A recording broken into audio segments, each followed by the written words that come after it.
What's up mga kalodi? Bago tayo mag-start mamigay ngayong Monday morning, pagmasdan muna natin ang ilog. Ang linis ng ilog ngayon, oh. Kaso mababaw yung gilid. Nakikita nyo, oh, napakababaw ng gilid. Malinis siya ngayon, medyo tahimik, walang barko pang dumadaan. Pinagmamasdan ko mabuti ang river ng Barangay Hulo, Mandaluyong City, Pasig River.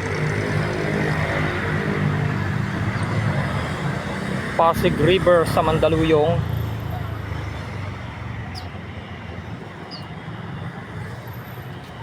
Tignan nyo mabuti kung gaano sila.